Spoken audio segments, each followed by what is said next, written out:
Hey guys, welcome back to my channel. Again, this is Anyam, and if you're new to this channel, this is me just sharing you anything and everything about working and living here in Switzerland as a Filipino nurse. Well, medyo nawala ako for a while guys because nagpatanggal ako ng aking wisdom tooth. So, I have been resting for 1 week already. So, today is the day na tatanggalin nila yung ang knot or yung stitches dun sa wisdom tooth na tinanggal. So, in this video, I will explain everything about the cause of the dental check-up and how much it all costs here in Switzerland kapag nagkaroon kayo ng problema sa inyong mga ngipin or to your teeth.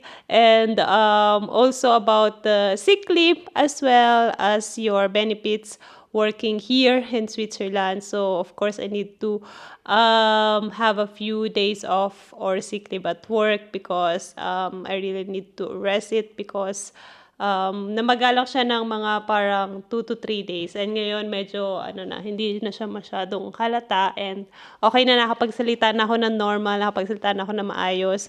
Well, in terms of food, soft food pa rin yung kinakain ko. But hopefully, pag natanggal na yung stitches today, makakakain na ako ng normal. I had only mild pain for the first 2 to 3 days, and then after that, wala na yung, tolerable na yung pain. So, hindi na siya masyadong masakit. Yung yung swelling nag-last siya until I think 5th day.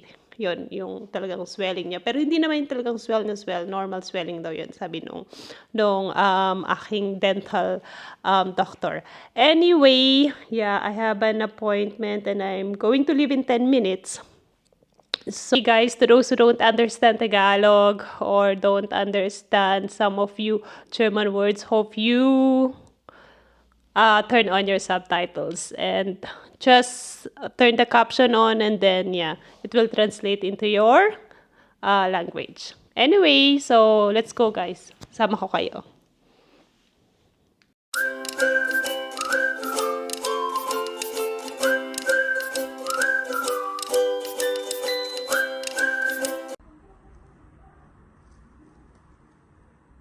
So, that's it guys. So, tapos na siya and then okay naman yung healing process niya, sabi nung Erbstin or nung doctor. So, yun na. That's it. Going back home. So, malapit lang naman to sa amin. Hindi siya masyadong malayo. Nag-take lang ako ng bus and then from the train station, para mga 5 minutes o 3 minutes walk nga lang siya. So, anyway, dadaan na rin pala ako dito sa Globus. Dahil may nahanap akong running shoes. Nahanap ko siya sa Zurich and then meron din sila dito sa Globus. So, ito ang pinaka-mall namin here in Switzerland. So, it's not really big like we used to have in the Philippines. But I think that's all right. So, let's go inside.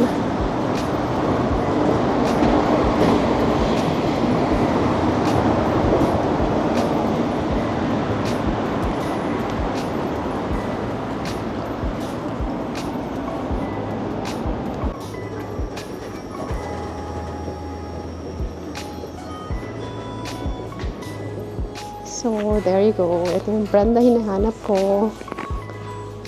Cloud. So, that's Cloud brand. This is actually Swiss brand. So, maganda siya kasi very light. It's nice for running. So, nakita ko siya last time sa Zurich. And, pero hindi ako nakapagsukat doon. So, dito ko siya susukatin. Meron pa naman akong time since day off naman ako. So, yeah, mas marami siyang here. This one is the Cloudtech.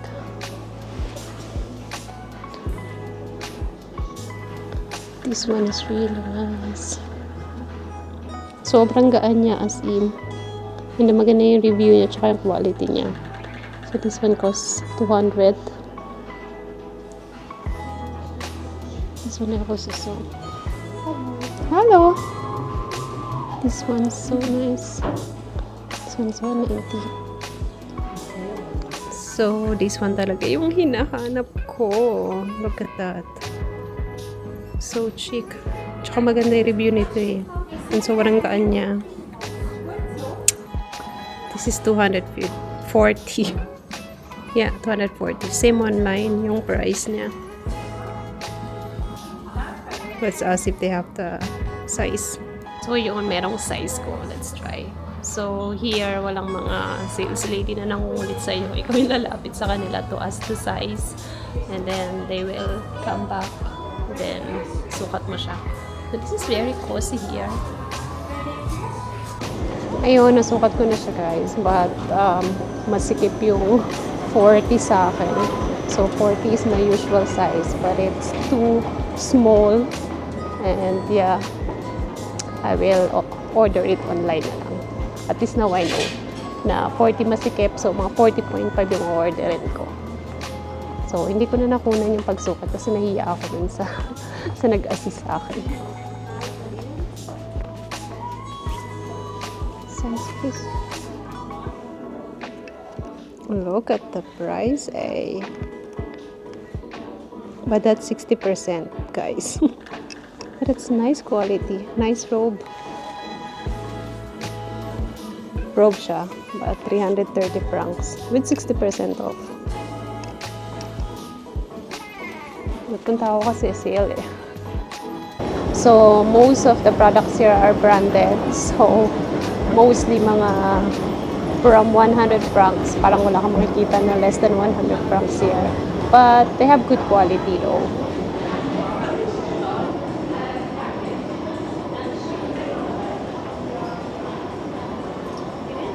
Grazie, hello.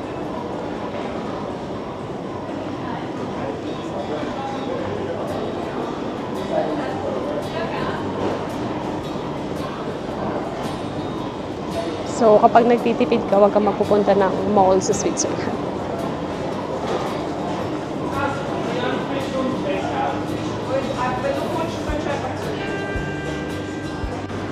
So, that's it. And going back to the train station, maybe I'll just get some gusto ko ng cold drinks para sa aking gums. And yeah, medyo maulan ngayon. Hindi na ako maglalakad-lakad kasi maulan. And hindi maganda yung weather. It's gray weather. So, yeah. So, this is my go-to coffee. Or, di man ako umiinom ng coffee, but Joe and the Juice, I like them kasi may, sila, masarap na latte with oat milk. So, dito ako usually bumibili. Kapag gusto kong i-treat yung sarili ko ng latte, hiring sila, Anyway, they speak English here, most of the staff. So, kung hindi marunong mag-German and nandito na si Switzerland, pwede kayo mag-apply here sa Joe and the Juice. The service is really good as well. And cozy yung area niya.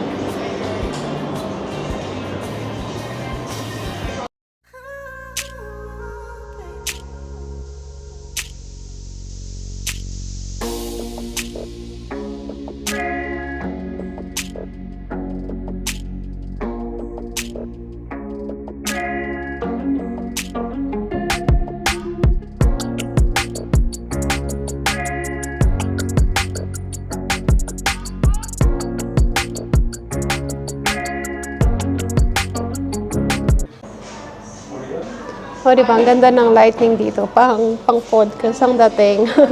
Well, anyway, the cost of my SANATS or yung cost ng dental operation ko on my wisdom tooth, everything cost around 890 francs. Yes, I know.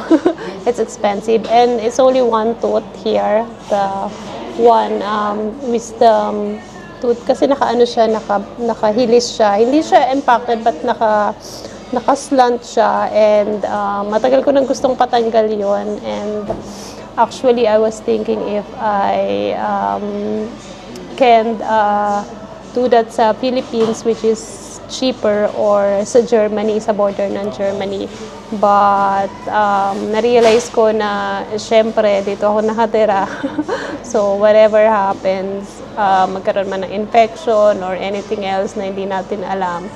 Ang layo naman ng Pilipinas and Germany is around 2 hours from me pa yung border. So I might as well let it done here since it's convenient, and then kahit naman expensive, syempre whatever happens, alam ko makakabalik ako agad-agad dun sa clinic. So that's why yun, dito ko na siya pinagawa.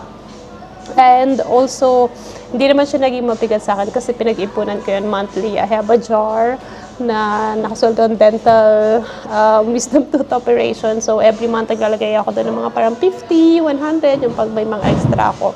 So, nung nakaipon ako, and then nagpa-check up ako, and then nagpa-coating ako sa kanila, and then binigyan nila sa akin yung coating, and then nagpa-schedule ako, and then I said, yeah, I let it done this year na para naman. Hindi naman actually siya sumasakit or hindi naman niya ako nababother. So, hindi naman niya ako nababother before, and wala rin naman akong pain nun before. But of course, syempre kapag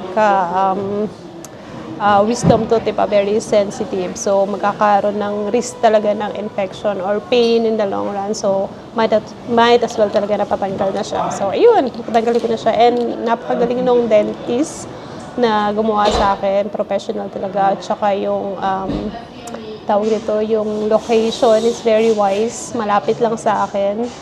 And also, walang naging problema sa mga appointments. And also, ayun, maganda yung pag-handle nila sa akin. So, I would recommend that as well.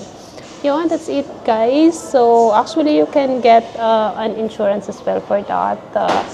San Pesicirong ang tawag doon dito. But, hindi basta-basta nakakuha ng ganun sa Switzerland. They will check it all first, and you have to, kung may mga sira ka or mga tatanggalin, katulad ng mga wisdom tooth, kailangan patanggal mo muna lahat, and pa-correct mo muna lahat ng i-correct bago ka ma-approve sa insurance. So, it's not that easy na mabigyan ka ng insurance, especially kapag ka medyo adult age ka na, mga nasa 30 plus ka na. So, usually nadideny yung mga ganon mostly.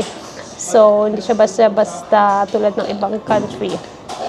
So, ayun, that's it. And, yeah, sick leave. Well, today I'm off. I'm not in a sick leave anymore. I had sick leave for around parang 4 days off. And here, syempre sa mga contracts, ano naman yan, benefits naman yan kapag sick ka. So sa may mga ibang institution, you're allowed to have a sick leave ng 2 days na walang art specialty or walang doctor's certificate, but after 2 days, you have to show the doctor's certificate. Ayun. So, bayad naman yon actually kapag mag-sick leave ka.